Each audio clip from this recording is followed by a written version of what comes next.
ಆತ್ಮೀಯ H16 news ಅರ್ಥಾತ್ ಸೀತಾರಾಮ್ಗೆ ಸ್ವಾಗತ. ನಾನು ನಿಮ್ಮವ MI ಅಥವಾ ಮಲ್ಲಪ್ಪ ಜೋತಾವರ್. ಆದ್ಮೇಲೆ ಇವತ್ತು ಪ್ರಜಾವಾಣಿ ಮುಖಪುಟದಲ್ಲ ಗಣಪತಿ ಹೆಗಡೆ ಅನ್ನುವಂಥವ್ರು ಉದ್ಯೋಗಕ್ಕೆ ನಿತ್ಯ ವಲಸೆ ಅನ್ನುವಂಥ ಲೇಖನ ನೋಡ್ತಾ ಇದ್ದೆ.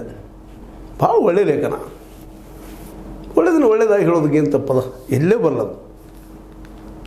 ಆ ಲೇಖನದಲ್ಲೇ ಭಾಳಷ್ಟು ವಿಷಯಗಳನ್ನ, ಅದರಲ್ಲೂ ಈ ಕಲ್ಯಾಣ ಕರ್ನಾಟಕ ಅಥವಾ ಕಲಬುರಗಿ ಆಗಿರ್ಬೋದು, ಮತ್ತೊಂದಾಗಿರ್ಬೋದು, 6 ಜಿಲ್ಲೆಗಳೇನಿದ್ದಾವಲ್ಲ ಅವು, ಅದು ಒಟ್ಟು ನಾಡಿನಲ್ಲೇ ಯಾಕೆ ನಮ್ಮ ಹುಡುಗರು ವಿದ್ಯಾರ್ಥಿಗಳು ಅಥವಾ ಹರಿದವರು ವಲಸೆ ಹೋಗ್ತಾರ, ಗೋವಾಕ್ಕೆ ಹೋಗ್ತಾರ, ದಕ್ಷಿಣ ಕರ್ನಾಟಕದ ಒಂದು ಶ್ರೀಮಂತ ಇದ್ದಂಥ ಊರುಗಳಿಗೆ ಹೋಗ್ತಾ ಇದ್ದಾರೆ, ಯಾಕೆ ದೊಡ್ಡ ಪಟ್ಟಣಕ್ಕೆ ವಲಸೆ ಹೋಗ್ತಾ ಇದ್ದಾರೆ ಅನ್ನುವಂಥ ವಿಷಯಗಳು ಬೆಳಕು ಚಲೋ ಪ್ರಯತ್ನ ಮಾಡಿದ್ದಾರೆ.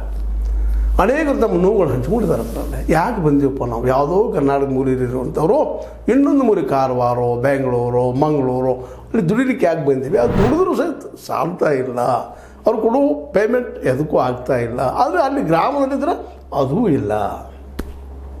ಇದನ್ನು ನಮ್ಮ ಸರ್ಕಾರಗಳು ಇವತ್ತು ಗಂಭೀರ ಆಯ್ತು ಹೋಗ್ಬೇಕಾಗ್ಯದ.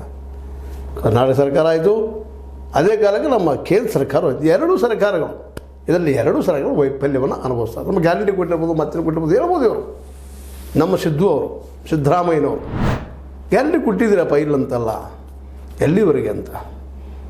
ಈ ಗ್ಯಾರಂಟಿ ಕೊಟ್ಟಿದ್ದು ನಮ್ಮ ಟ್ಯಾಕ್ಸಿಂದನೇ ಅನ್ನೋದು ಅಷ್ಟು ಸತ್ಯ. ಅದು ಒಳ್ಳೆಯ ವಿಚಾರ ಮಾಡಿದಿರಿ, ಕೊಟ್ಟಿದ್ದೀರಿ, ನಮ್ಮ ಟ್ಯಾಕ್ಸ್ ಅದು. ಕಾಳ, ಅಕ್ಕಿ, ಇನ್ನುಳಿದೆಲ್ಲ ಅವು ನಮ್ಮ ರೈತ ಬೆಳೆದಿದ್ದು.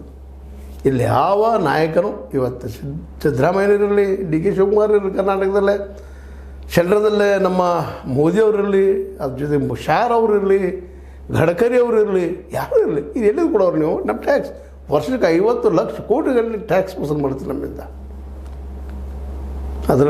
ಅದರಲ್ಲೇ ಒಂದಿಷ್ಟು ದುಡ್ಡು ನಮಗೆ ಕೊಡ್ತಾ ಇರ್ತೀರಿ, ಅದರಲ್ಲೇ ದುಡ್ಡಿನ ಕೆಲವೊಂದು ರಿಟರ್ನ್ ಅಪ್ ಮಾಡ್ತೀರಿ ದುಡ್ಡಿದ್ದವ್ರಿಗೆ.